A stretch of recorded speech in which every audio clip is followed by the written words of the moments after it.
On this episode, I'll be unboxing Godzilla against Mechagodzilla from Mondo Death Waltz. Let's cue the music.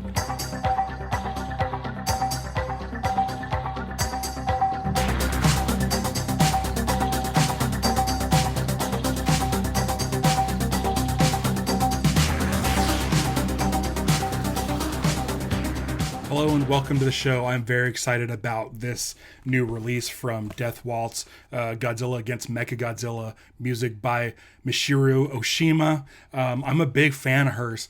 I remember back in 1997, I went to a Star Trek convention with a friend. I was kind of dragged along. He had an extra ticket. I'm like, sure, why not? I'm not a Star Trek fan. But there was a table there that had a bunch of Godzilla soundtracks, and I grabbed Godzilla versus Megaguirus, and she did the score for that. And there's something, I just absolutely love that score, and I'm not super familiar with this one, but I know she uses the same Godzilla theme in this one as she did for Godzilla vs. Megaguirus, so I'm excited about that, and I can't wait to pop this one in. One of my favorite things about the Godzilla scores is we all love Akira Ifukube. He does great work. It's a very, very specific voice he has when it comes to Godzilla. And I like that the Godzilla composers tend to not use his themes. You might hear one of his themes in a closing credits or something like that. But for the most part, they kind of stick to their own stuff, which is why I'm excited for this, because I really like the music to Godzilla vs. Megaguirus, and I can't wait to hear these on vinyl. I think it's one of the reasons why, even though like the waxwork Godzilla King of the Monsters is like impossible to get now unless you have a ton of money, I'm gonna wait for a re-release if they do a re-release, because the thing that kind of bugged me about that score is that Bear McCreary kind of used Akira Ifukube's themes instead of creating his own. And that's bugged me. That's kind of been bugging me. So I'm not going to go and drop like $300 on that vinyl to get it. But that's just a side thing. I'm more here to talk about this. Mondo Death Waltz has been putting out all these Godzilla movies, soundtracks on vinyl. And I've been just eating them all up. And I want to say a huge thanks to Mo and Spencer from Death Waltz, because they announced yesterday that they are no longer going to be at the company. And as much of a bummer as that is, it sounds like they're leaving on their own terms, which is good. It also seems like they wouldn't leave unless they had like a plan. And I can't wait to see what that plan is. So if for some reason Mo and Spencer, if you guys are watching this, whatever you guys do in the future, feel free to hit me up, because I'm willing to promote it. Even if it's not records, even if it's not soundtracks. I don't know what you have in store for the future, but I'll be here to help promote it. So just hit me up, and I can't wait to follow whatever you guys are doing in the future. For those of you that are working at Death Waltz, this is the kind of stuff that I look forward to. Amazing art, amazing artists with vinyl. That's just as great, and soundtracks that normally wouldn't get, a release. I believe this is the first time this has ever been released. So I'm very excited. So I'm hoping Death Waltz keeps going strong. Let's go ahead and take a look at this. The artwork is by Luke Priest, who I've discussed before. I really like the color scheme in this one. Sorry, this was stuck to the vinyl. I really like the color scheme on this one. I'm a big fan of pinks and teals, very 80s. But here's the artwork. It looks amazing. Again, we're getting Obi strip notes by Charlie Brigden, and it looks like it was packed really nicely. That's great. And I'm really curious to see how the vinyl looks, because with Mothra and with Godzilla King versus King Ghidorah, the vinyl was different than what was advertised. In the case of Rodan, did I say Mothra earlier? I meant Rodan. Maybe I did say Rodan, and I meant Rodan. But in the case of Rodan, I didn't have a problem with it because they added a sort of bluish color to the vinyl that wasn't in the release photos, and I think that matched Henry Abrams' artwork a little bit better.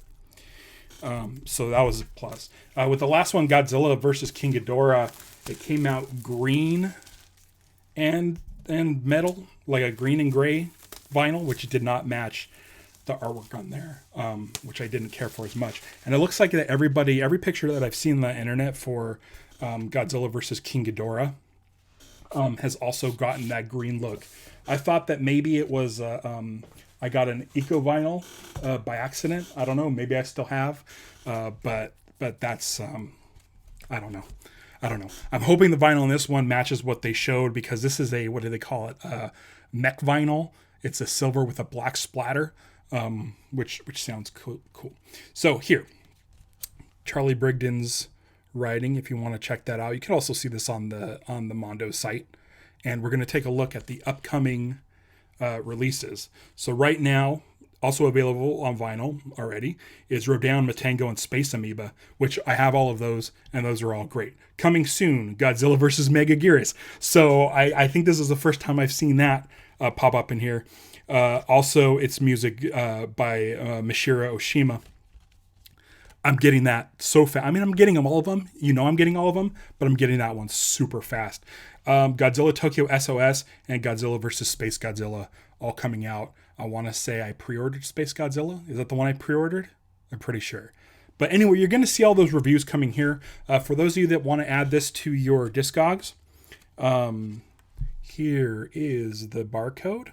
And again, I use this barcode while I'm editing to put it in my own Discogs.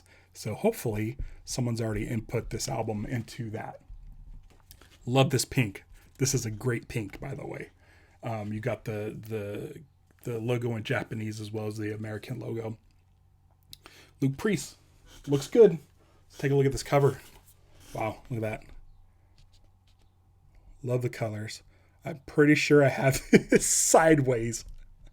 Okay, so this is sideways, but there you can see the logo. There you go. That's how it's supposed to go. But it looks like it's got like a UV coat over the lettering, which is a nice touch. And there you have Godzilla against Mechagodzilla. I'm going to pop this open so you can see that the image wraps around to the back. So you see the jetpack and the tail come around. And here is your track list. Now, this is another one of those albums that's 3 sides, and the 4th side's a silkscreen image, I believe, of Mechagodzilla. And if you look closer, I have number 663. It's right there, of 2000. So this is an edition of 2000. This looks great. I really like this. This is definitely a top tier cover for me. Let's take a look at the gatefold art. Pop that open. Wow, look at that. So if you haven't seen the movie, I highly recommend it. They take the bones of Godzilla 1954 and use it as sort of a skeletal structure for Mechagodzilla. And then, I mean, something happens and the bones become self-aware and Mechagodzilla is now sentient. This is a great image. I like the pink. It's at the bottom of the ocean. If you could tell right there, you could see a shadow here of a diver that's diving down to Godzilla, the Godzilla bones. See if I could get that in close. Hold on. So that's kind of cool. I really like this gatefold. Let's take a look at disc 1. I'll pop it open here. And you got the logo there. Looks good. Let's open it up. I think this is side A. Yeah, this is side A and B. So here we go. I'll put that there. And like the pictures, it's a silver with a black splatter. As advertised. There you go. Looks good. There's a little bit of a sparkle to the silver. I don't know if the camera's picking that up. But, yeah. There's a little tiny bit of a a metallic shimmer to it. This is what I'm excited about, though. I'm ready to look at side C and D, because side C and D has the silkscreen. So here's side C's logo. Side D also has a logo. So, side C is a silver with a purple. With like almost a pink. Kind of cool. I kind of dig that. It's a real interesting look.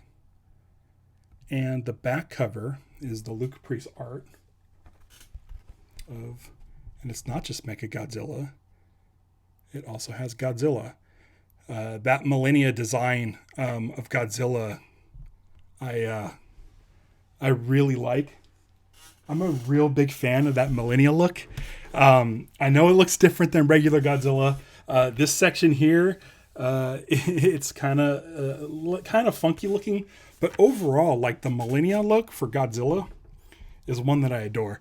I think it's a really cool design. I like that the dorsal fins are real spiky and purple, which kind of reminds me of the purple on that second vinyl.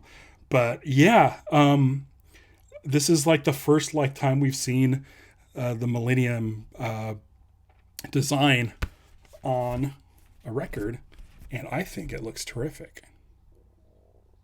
So everyone at Mondo, everyone at Death Waltz, and Toho, who put this together, Luke Priest, everybody, I can't wait to pop this in. I'll have a review for you real soon over at Instagram.com/CueTheMusicPodcast and in my communities tab right here on YouTube.com/CueTheMusicPodcast.